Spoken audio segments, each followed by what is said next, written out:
오늘로 4.15 총선까지 딱 59일 남았습니다. 여당인 더불어민주당은 현역 의원을 컷오프하며 전략공천을 늘리는 공격적인 물갈이를 예고했습니다.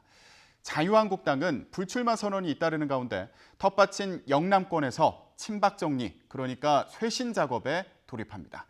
취재기자 연결해서 자세히 알아보겠습니다. 조은지 기자. 네, 국회입니다.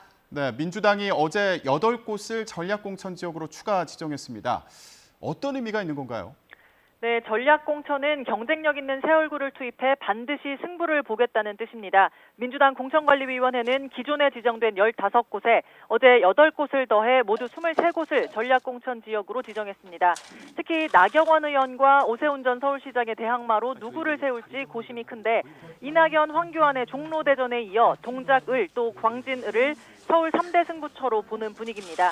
대중 인지도가 높은 고민정 전 청와대 대변인이 두 지역에서 모두 거론되고 있고 서울 동작을에는 나경원 의원과 서울대 82학번 동기인 이용우 전 카카오뱅크 공동대표와 이수진 전 부장판사 등을 검토 중입니다.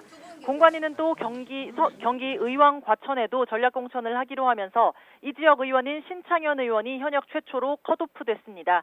하위 20% 명단을 통보한 뒤에도 불출마 선언이 없는 상황에서 공관위가 직접 칼을 빼들며 물갈이 신호탄을 쏜 걸로 보입니다. 초선인 신창현 의원은 전략지역 선정은 납득하기 어려운 결정이라 최고위원회 재검토를 요청했다면서 다만 재심 결과가 달라지지 않더라도 결정에 승복하겠다고 밝혔습니다. 이 밖에 당내 소심파로 분류된 두 초선, 금태섭, 조응천 의원은 가시받기를 예고했습니다.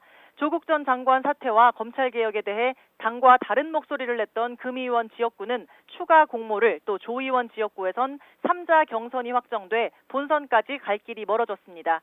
단수공천 23곳도 확정됐는데 부산 해운대갑의 유영민 전 과학기술정보통신부 장관, 또 부산 사상의 배재정 전 국무총리 비서실장, 경북 포항 북구에는 오중기 전 청와대 선임행정관이 낙점됐습니다. 지난주 민주당만 빼고 칼럼을 쓴 임미리 교수를 고발했다 취하하는 등 어수선한 분위기 속에 여당은 오는 19일 선대위를 공식 발족하며 본격 선거전에 뛰어들 계획입니다.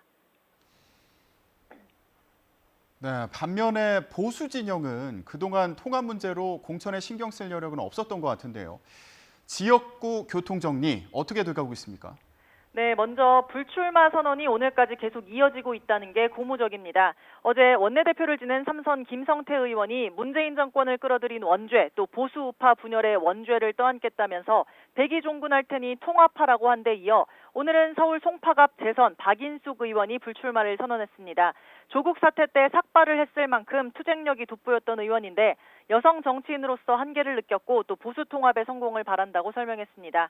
여기에 이번 주 공천 작업이 본궤도에 오릅니다. 대대적인 현역 물갈이가 예고된 보수 텃밭, 대구 경북과 부산 경남 공천 신청자들이 이번 주에 면접 심사를 받습니다. 4년 전 진박 공천 논란이 총선 참패로 이어졌다는 판단 아래 TK에선 대규모 공천 탈락이 예상되는데 이미 우리가 봉이냐, TK가 당 식민지냐 이런 수위 높은 반발이 나오기도 했습니다.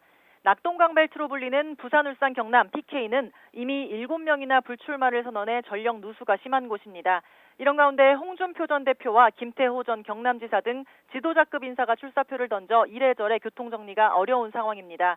경남의 험지인 양산을에 출사표를 던진 홍 전 대표는 자신의 SNS에 오는 목요일 양산으로 13번째 이사를 간다면서 부울경 40석 전체를 석권할 수 있는 요충지 양산에서 미래통합당 새바람을 일으키겠다고 쐐기를 박았습니다. 어쨌든 다음 주면 컷오프와 전략 경선 지역 갈래타기 등 큰 줄기는 정리될 예정입니다. 내일 오후에는 한국당과 새로운 보수당, 전진당 등이 합친 미래통합당이 출범해 3년여 만에 보수 진영이 뭉칩니다. 당직과 공천 지분 등을 어떻게 나눌지 지켜보는 눈이 많은데 탄핵 정국을 넘어선 진정한 화학적 결합이 가능할지가 이번 총선 성패를 좌우할 포인트입니다. 지금까지 국회에서 YTN 조은지입니다.